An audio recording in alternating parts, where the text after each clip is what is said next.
is the second largest search engine in the world. It is YouTube. Can you believe that? How many of us have shot a video and uploaded a video on YouTube? 1, 2, 3, 4, 5, 6, 7, 8. Very impressive. By the way, I have to tell you that this is the highest number of people I've ever seen raise their hands for this particular thing. Because shooting a video can be a little hard, and we're also not very comfortable getting in front of camera or shooting, but it's hats off to this. Your phone has a video recording facility. Agree? Right? I think it's time that we started playing around with taking these 1 minute, 2 minute short videos. Forget about editing, but these 2 short videos and try uploading it.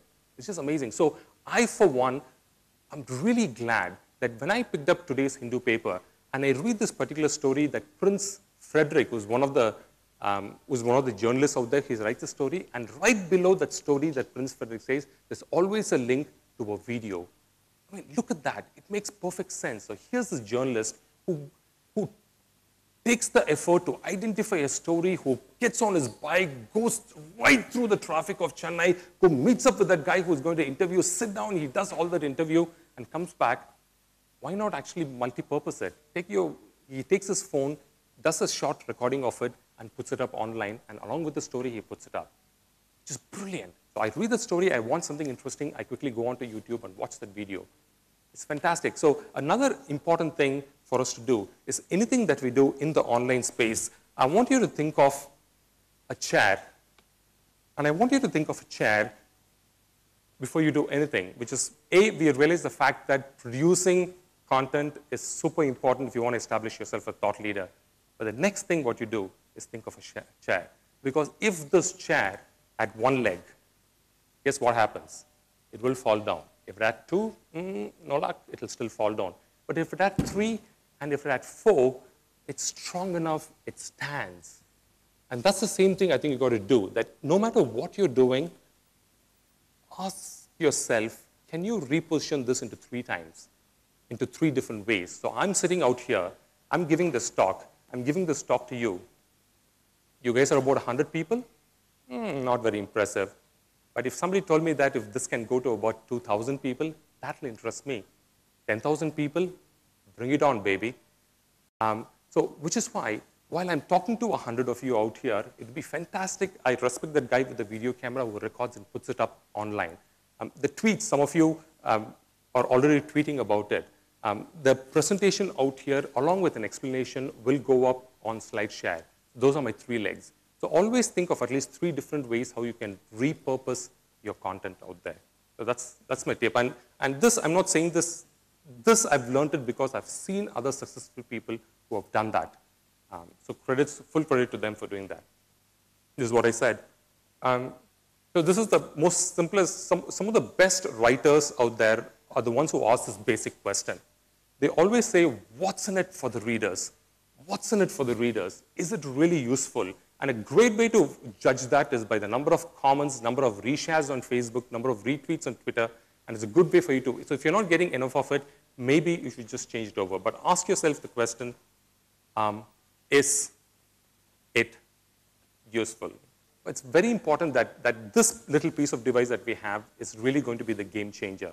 And the sooner we start adapting ourselves as a content producing device and not just as a mobile phone. So we all know about the powers of a phone, but the true thought leader and the successful people are ones who can really maximize the use of your phone. I love guys who are pithy. I love guys who don't play by the rules of the game. I love guys, like here's this guy who used to work in Microsoft. His name is Robert Scoble, and he would talk bad about some of the Microsoft products. How in the hell can you do that? I mean, should he not be fired? Instead, he was actually promoted because he built such a good following out for him. When he was with Microsoft, he would be extremely opinionated. He would say what he likes, what he didn't like.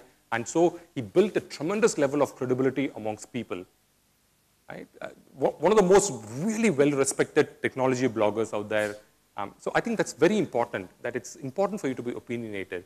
So if Mahesh Bhupati, and look at the fracas that's happening out in our Indian tennis system, right? Now, you're not a Harsha Bogle, you're not a sports commentator, heck, you're not even a tennis player. Who are you to talk about and comment about it, right? But this is you. This is your personal opinion. Remember the Cafe Coffee Day incident. So you have that ability to put your opinion about the Mahesh Bhupati and Leander Pace episode. So just be opinionated, and I think that's what attracts people out there. The more people copy your stuff, the better it is for you. And I've learned this through a very, very important lesson in my life. How many of you have heard of a conference called the TED conference, TED? Raise your hands. For the rest of you, I'm going to tell you this. A TED conference is a super exclusive, super expensive, very, you have to pay like 3.5 lakhs, guys, to go and attend that conference, right? And this is not including your flight and your hotel and everything. So you have to fly to California, or you have to fly to UK to go and attend this conference. Just because you have 3.5 lakhs doesn't mean that you will get inside it, right? Because there's almost a 1-year waiting period. And if you have done something really cool in life, so they'll even look at your profile and see, oh, are you cool? Have you done something cool? Then they'll let you in. So that's the sort of a conference that TED is. And that's why it's so super cool. But those guys did something remarkable. There's this guy called Chris Anderson who took ownership of TED. You know what he did? He did what Anurag Batra is doing right now, which is recording it and putting it up online the very same day or the next day. So imagine the stupidity of this guy. On one hand, he takes 3.5 lakhs from you. On the other hand, he goes up and puts up all these videos, mind you, shot in high definition from 7 cameras. These cameras look like the ones they are shot in IPL matches. Huge HD cameras, beautifully shot, edited in HD quality for free. It's available online. Isn't that stupid? Now, why the hell would somebody even go in and attend the TED conference again when they can sit at the comfort of their home and actually watch it? But you know what happened? It's now crossed over 100, about 900 million views of their videos. And that's the reason why the conference, which used to cost a few years back, which is $2,400, which is 1 lakh, has now come to 3.5 lakhs because the demand for it exceeded so much. People saw those videos, people saw the quality of speakers, the quality of ideas, and said, man, if these videos are so cool and so empowering, imagine if I could just be part of that conference and meet up with all these cool people. Ask yourself, what is your most valuable knowledge that you have? And start sharing this around and notice the difference that will happen to your personal brand. This is why I still think that traditional media is extremely powerful. We're all talking about how online media is coming up, about Facebook and everything, but I think traditional media is super, super important. And I think some of the best thought leaders I've seen are ones that actually start writing for traditional media, and they piggyback on that in order to build their brand as well. And the good news is there's a lot of opportunity for you to do that. So marry the best of an offline medium and an online medium. That's a great way to go about it. I think one of the best investments you can ever make in your life, guys, and trust me, is to get that domain name with your name in it and set up a blog and start writing.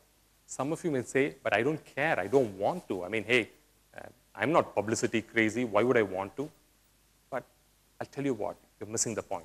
How many of you have gone to Google and ego searched yourself, which is type in your full name into Google, press the search button and waited and saw your results? For those of you who did not raise your hands, you are making a mistake. And stop smiling at those people who raised your hands, okay? It's actually a damn good thing to do. It's important for you to first find out what are people talking about you. First, more importantly, are you found? Are there links about you that are coming up? Because you have a big problem if there are no links found at all.